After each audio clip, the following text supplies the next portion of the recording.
Hey, what's up, guys? Welcome back to my channel. I'm Rasan427. Today, I actually have another top five, and this is going to be the top five greatest rock matches of all time. And these are my top five personal favorite rock matches of all time.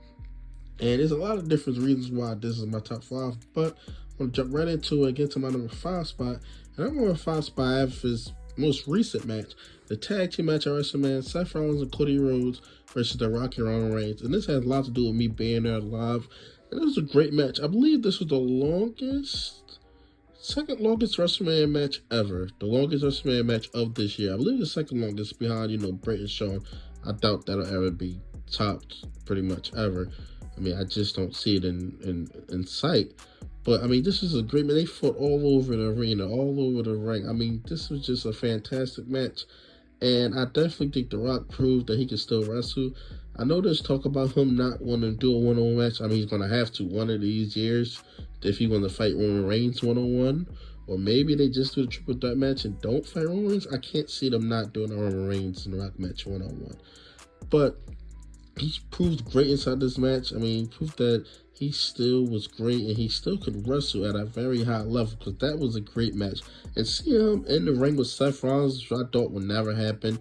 I mean, the Cody match, I never thought would happen, but at this point, it's kind of like, when the Road to WrestleMania, it's like, we might see Cody and Rock inside the ring, but seeing them fight Seth, because there's a bunch of guys who I want Rock to face, but just will never happen because he's only going to wrestle. To be honest, he only wanted to wrestle Roman, that was it. But to see that, and just to see that dream match, and see him and Cody wrestle inside the ring, Seth and Roman wrestle, because we really haven't got a conclusion to that story yet, which we probably won't at this point, because I thought they were going to give us something on Roman's title reign. I mean, we still can get it, but we got a conclusion to that story as well. But this leading into the next night, and of course, Rock and Roman won, which makes sense because they wanted to put Cody's back against the wall, and he was going to really try to have to build up and get better for the next night. And they really wanted you to feel that he was going to lose the next night as well. That's what they really wanted you to feel and stuff like that. But just absolutely fantastic match. If you have not, I doubt you haven't seen this match because it's a brand new match. WrestleMania 40, night one main event. And moving on to my number four spot, I actually have triple threat match at Vengeance 2002, Kurt Angle, Undertaker versus The Rock. I mean, one of the greatest triple threat matches of all time. I would probably put this at number two behind the Royal Rumble 2015 triple threat match. To be completely honest, this may be the greatest triple threat match ever. I mean, the star power in this match. This is when The Rock became the undisputed champion.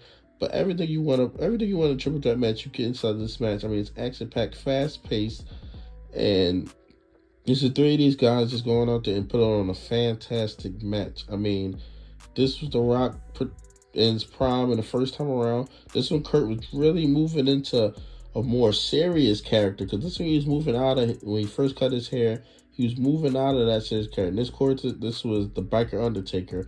But yeah, just a fantastic match. Rock actually picked the victory by pinning Kurt Angle, and he went on to face Brock Lesnar as well. But this one, The Rock became undisputed champion.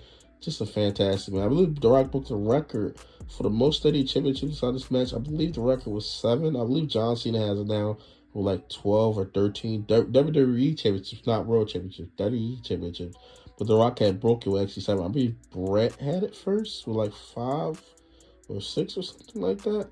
But Brett had it, then I believe The Rock actually broke the record. But that was my number 4 spot, triple threat match for the Undisputed Championship. And moving on to my number 3 spot, I have the WrestleMania 17 match, The Rock, Stone Cold.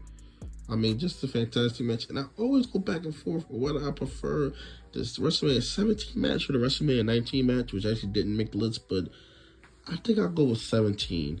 But that 19 match is so great as well. But this is the build up to the Attitude Era, the cap off to the Attitude Era right here. This Attitude Era ended, then move into the Vengeance, then you go into Ruthless Aggression. But this is a fantastic match.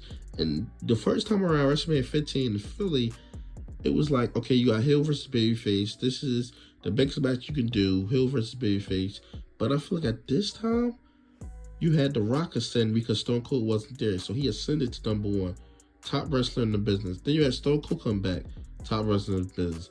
This was really the 1A, 1B at this point. And they were so big This was the first wrestling show to get 1 million pay-per-view buys.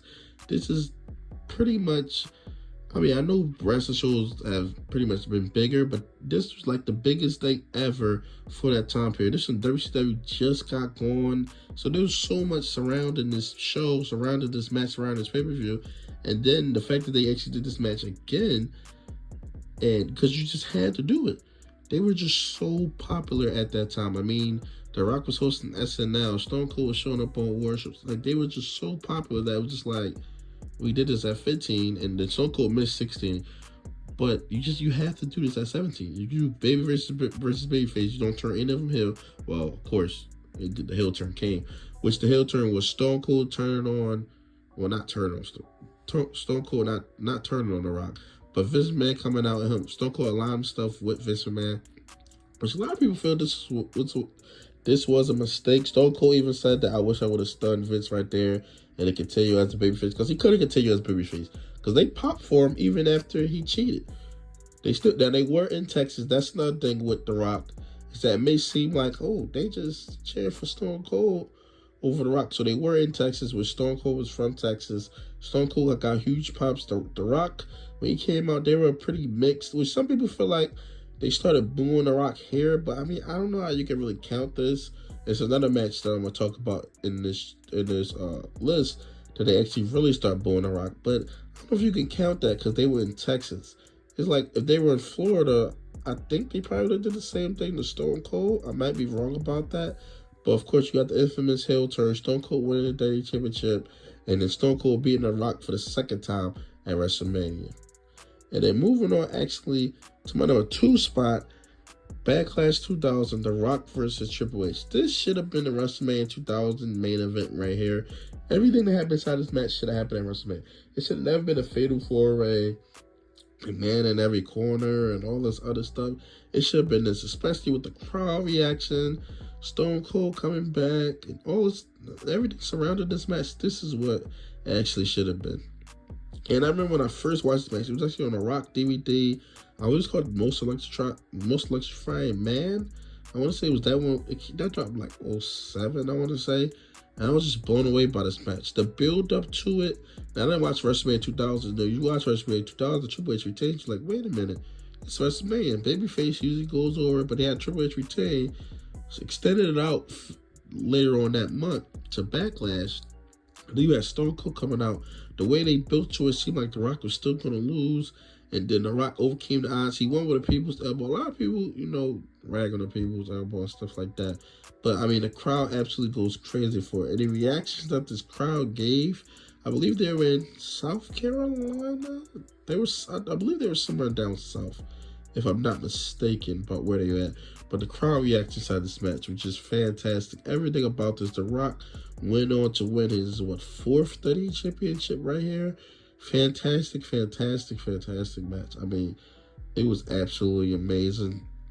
Can't say how great this match is. You have to go and watch this match. This is the greatest Backlash match of all time. One of the greatest matches, period, of all time. My number 1 spot, of course. Well, I don't know if everybody has the number 1, because they might have the 17 match number 1. But I got this match. Hogan versus The Rock. I remember when I first watched this match, it was actually on the same DVD, but it was years before, because I think when I watched it with somebody else. I think they just cut this match on. The crowd, I couldn't believe the crowd. This is the greatest crowd reaction, I think, in wrestling history, period. I know Stone Cold coming out to help Mick Foley, and I know like The Rock coming back in 2011, John Cena getting a lottery pick, but this reaction right here was just amazing. This was actually started The Rock's heel turn, which didn't really start till SummerSlam that year, but this is what really started to like kick it off and stuff like that. But Rock versus Hollywood Hogan, I mean, just a fantastic match. I know the in-ring work, all people were saying the crowd took it to 5 stars, which is true. The crowd took it to 5 stars because if you just watch the match, people always say watch this match on mute, but you can't really say that because it's like you're not watching it on mute. So you're watching it as it is. If you watch it on mute, then yeah, it's going to say like, oh, it's an average match.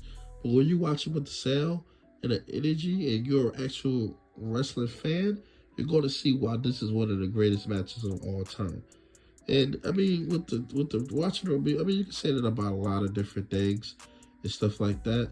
But just a fantastic match. The Rock actually won rock bottom, only 3 rock bottoms, people's elbow. This will turn Hollywood Hogan babyface. He won a title, and then he lost it right back. And yeah, just a fantastic match. This is what really took The Rock over top. Cause I mean, he had 3 classic WrestleMania matches, even the one after this at 19 straight. You had Hulk Hogan come back to WWF.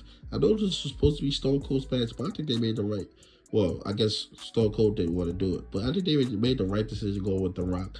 So I think they made the match 10 times better. I don't believe Stone Cold and Hogan match would have been as great as this. To be completely honest, I do not believe that. But yeah, tell me your thoughts in the comment section below. What you think about top 5 greatest Rock matches of all time? Tell me your thoughts in the comment section below. Like, comment, subscribe. Thanks for watching.